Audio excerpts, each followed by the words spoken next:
gimana sih caranya jadi penulis online.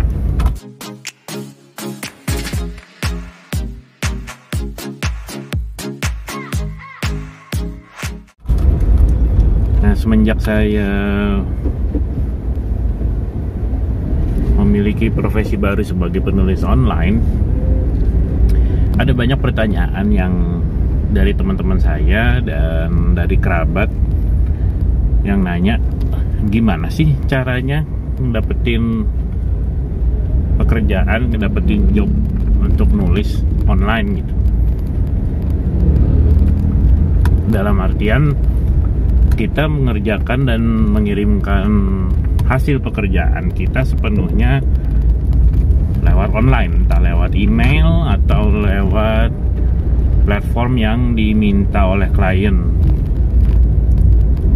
Oke, jadi saat ini saya mau membahas itu sedikit, siapa tahu bisa ngasih insight atau ide baru untuk teman-teman semua. Ini saya kebetulan lagi di mobil dan kepikiran untuk ngebahas ini, ya udah saya rekam aja sekalian di mobil ya, nggak apa-apa ya. Oke. Soal gimana caranya jadi penulis online. Sebetulnya ada banyak cara. Online itu kan hanya cara aja ya. Jadi sebelum adanya internet, orang menulis secara konvensional itu melalui cara-cara offline karena belum ada internet. Jadi misalnya teman-teman adalah penulis atau punya ide penulis, teman-teman bisa mengirimkan naskah atau ide tulisan ke penerbit atau ke media cetak, di mana tulisan teman-teman akan terbit di situ.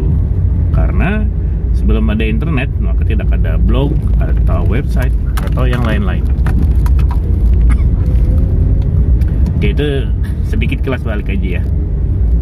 Nah, untuk bekerja secara online,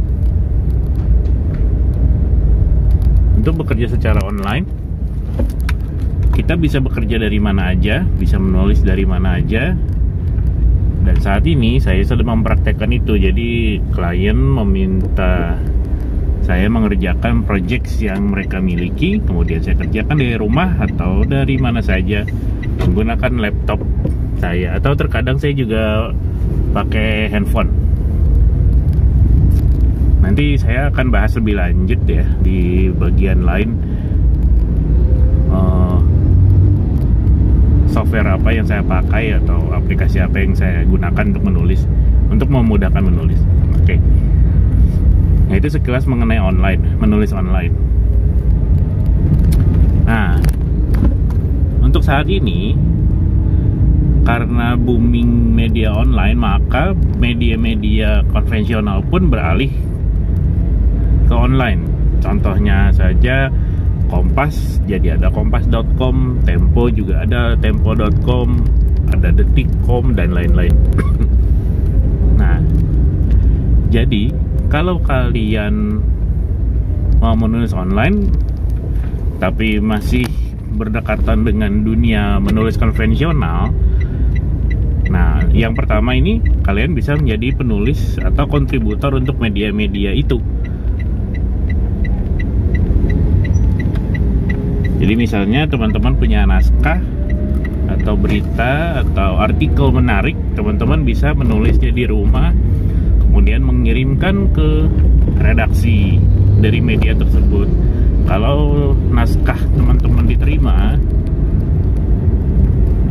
maka artikel kalian akan terbit di portal berita yang mereka punya. Nah, jika artikel kalian terbit, otomatis kalian akan mendapatkan kompensasi. Biasanya kalau artikel kalian lolos terus-menerus, lama-kelamaan kalian akan jadi kontributor tetap. Bayarannya juga lumayan.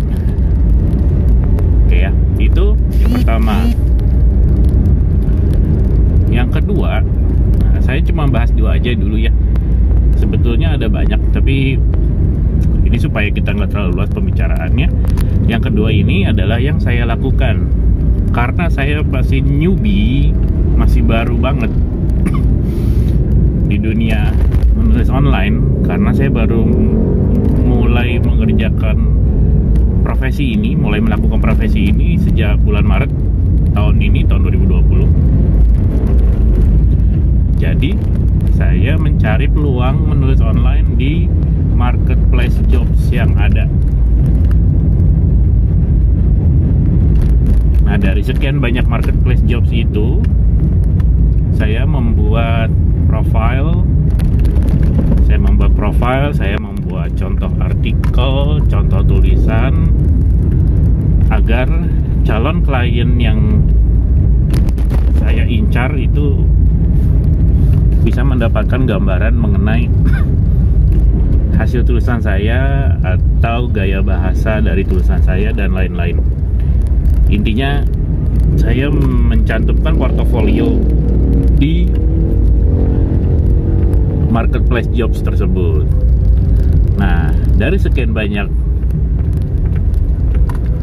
proposal yang saya ajukan, lama-kelamaan, singkat cerita ya, akhirnya ada calon klien yang menghubungi saya. Kebetulan saya menggunakan 1000 Lancer ya, marketplace jobs yang saya gunakan ketika pertama kali dapat job penulis online itu di 1000 Lancer. Nah, ketika itu ada calon klien yang menghubungi. Sebelumnya saya melakukan bid ya, saya melakukan bidding atau mengirimkan proposal ke calon klien ini. Kemudian si calon klien ini menghubungi saya, kita ada komunikasi sedikit, lalu setelah itu dia meng-hire saya untuk mengerjakan artikel yang dia butuhkan. Sejak itu saya resmi deh jadi penulis secara online.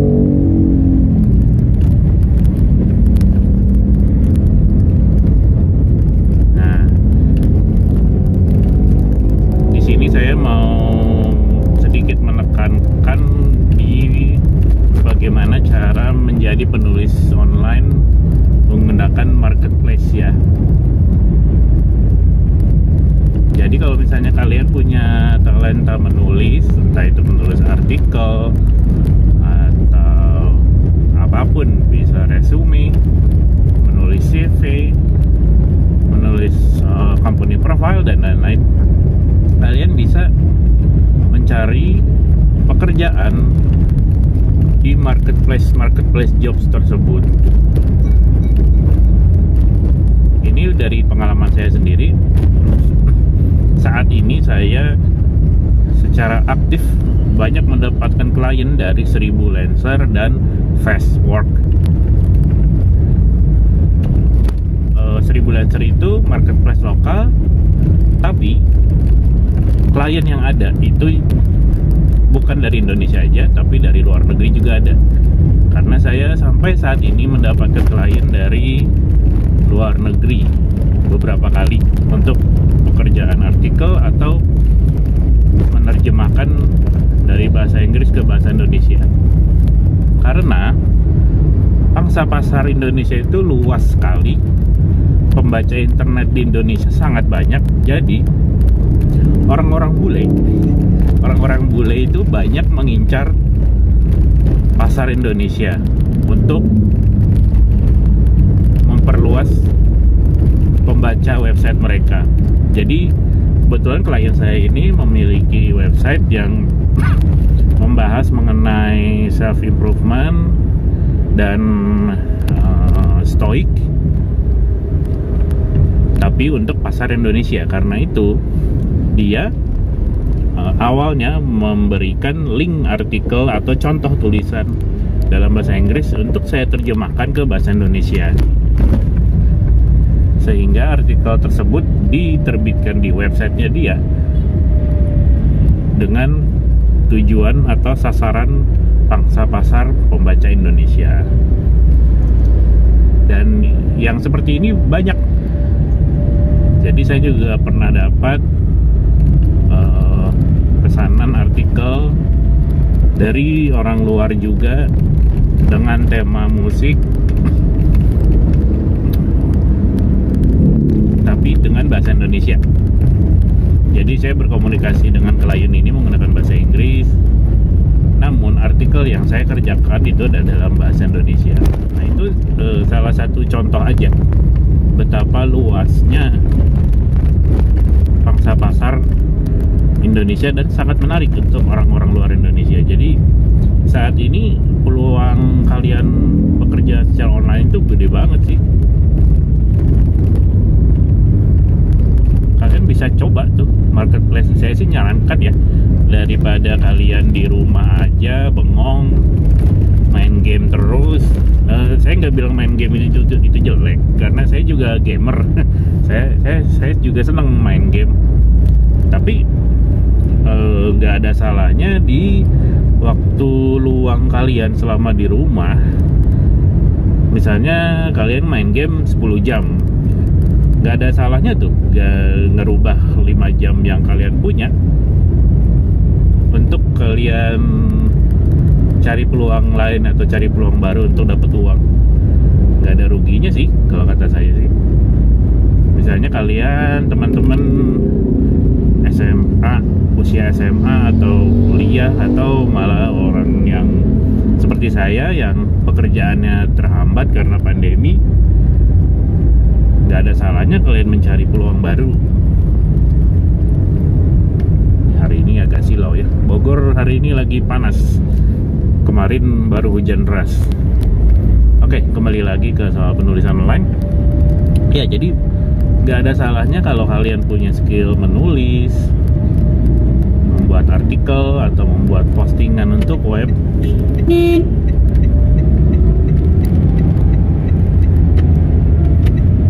Kalian coba deh jajaki satu persatu marketplace jobs yang ada di Indonesia.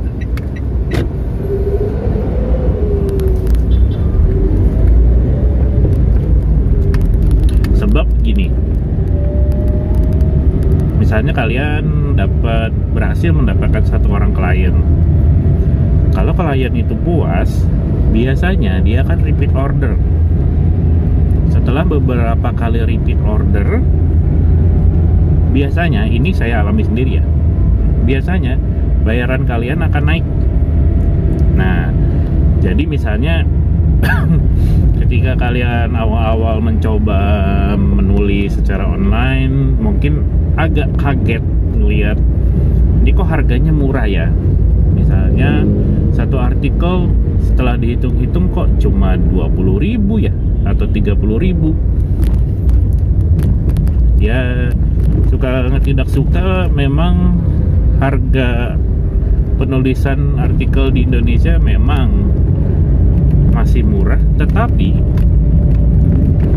ini asiknya ya, tetapi tidak selamanya di angka itu.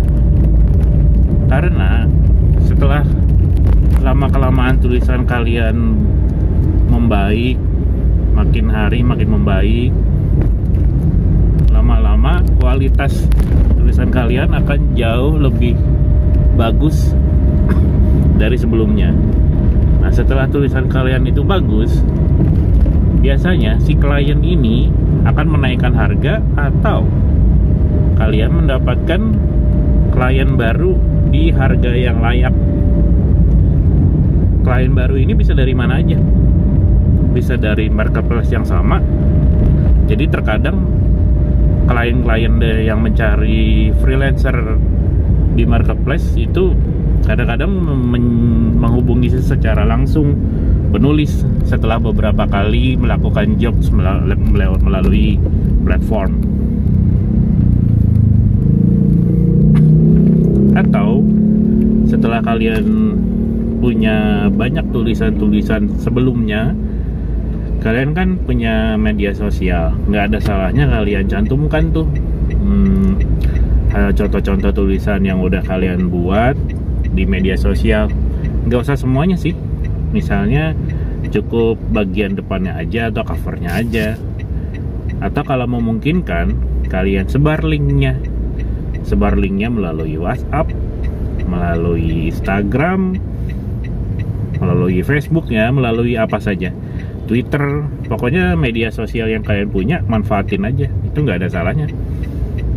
Karena kita nggak pernah tahu bakal dapat klien baru dari mana gitu. Jadi setiap kalian selesai menulis, kalian sebarkan link yang untuk link yang pertama kalian punya. Jadi misalnya gini, klien minta kalian menulis sebuah artikel di website punya dia.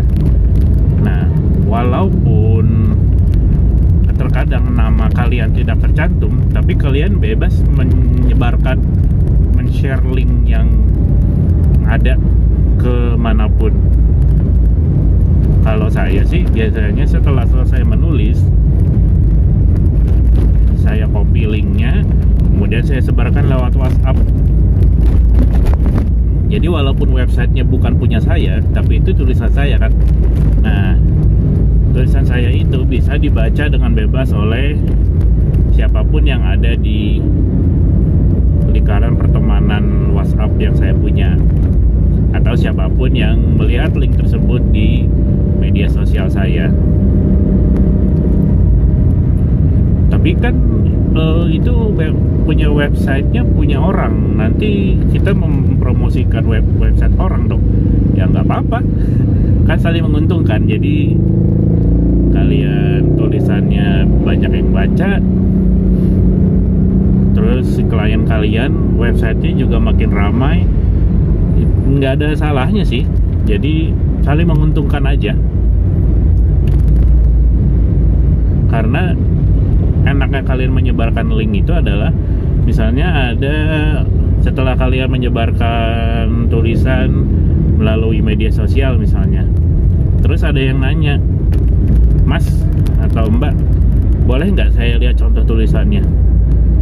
Nah, kalian tinggal kasih aja link dari tulisan kalian sebelumnya yang udah kalian bikin.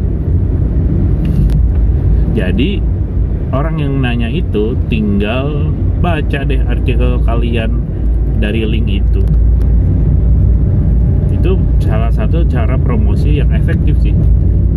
Nah, kalau ada calon klien yang menghubungi kalian langsung, nah di situ kesempatan untuk kalian mendapatkan harga yang lebih baik dari marketplace.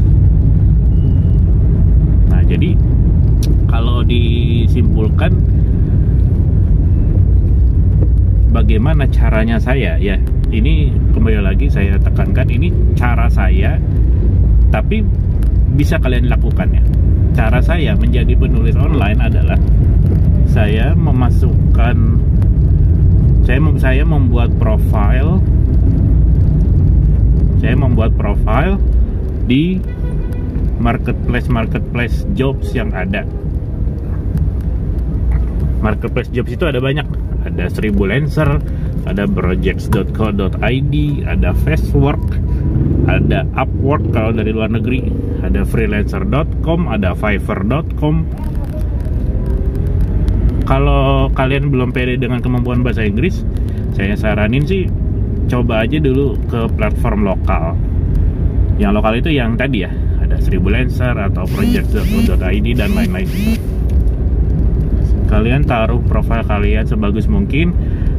Terus misalnya kalian belum pernah punya contoh pekerjaan nih, nggak ada salahnya kalian bikin tulisan aja dulu. Misalnya kalian senang apa? Kalian senang masak. Coba bikin artikel mengenai 5 bumbu masak yang harus kalian ketahui misalnya. Nah, itu kan artikel sederhana ya. Tapi walaupun artikel itu sederhana, dari situ calon klien bisa ngelihat contoh tulisan kalian seperti apa, gaya bahasa yang kalian pakai, kerapihan kalimat, dan lain-lain. Saran saya, coba bikin 3 artikel contoh untuk dijadikan portofolio, lalu cantumkan di lembar profile yang kalian taruh di marketplace itu. tulisannya ya itu sesuai dengan yang kalian minati aja. Senang masak, tulis soal masak.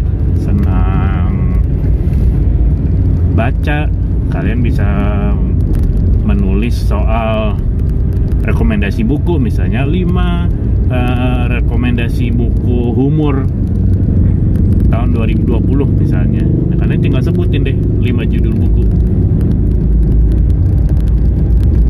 Saran berikutnya, kalau kalian ingin menjadi penulis, kalian mengerti kaidah SEO atau Search Engine Optimization. Jadi gimana caranya tulisan kalian ini akrab di Google. Jadi Google itu kalau yang SEO-nya tinggi atau yang SEO-nya bagus, maka si Google ini akan menyarankan artikel yang kalian tulis. Sorry. Nah, biasanya klien-klien di marketplace itu mencari penulis yang mengerti SEO. Mengapa begitu? Karena klien-klien ini ingin menaikkan traffic website yang mereka punya. Misalnya si klien punya website mengenai pendidikan. Nah, bagaimana caranya? Ketika orang mengetikkan kata sekolah online misalnya, atau universitas terbaik di Indonesia, nah yang pertama muncul atau yang muncul di halaman pertama Google itu adalah artikel yang berasal dari website mereka. Nah, karena itulah pentingnya kalian mengerti SEO. Untuk SEO ini nanti saya akan bahas lebih lanjut ya, karena itu bisa panjang lagi pembahasannya. Tapi intinya seperti itu ya. Setelah kalian menaruh profile di marketplace, lalu kalian membuat contoh pekerjaan atau contoh portofolio. Yang ketiga, kalian bid sebanyak-banyaknya. Jadi di marketplace jobs yang ada di Indonesia kebanyakan menggunakan sistem bid. Bid itu adalah ibarat kalian mengirimkan surat lamaran pekerjaan ke berbagai macam kantor. Kalau di marketplace Freelancer atau projects.co.id itu kalian tidak ada batasan mau ngebid berapa kali, mau ngebid ke manapun. Bahkan di projects.co.id kalau kalian udah melakukan bid nih ke satu project, tapi kalian mau ngerevisi, kalian bisa melakukan bid ulang gitu. Kalau kalian masih baru, lebih baik kalian melakukan bid sebanyak-banyaknya. Misalnya ada 10-10-10-nya kalian bid, nggak apa-apa. Dengan begitu kalian juga terlatih untuk menulis, dan kalian juga akan belajar bagaimana membuat bidding yang baik.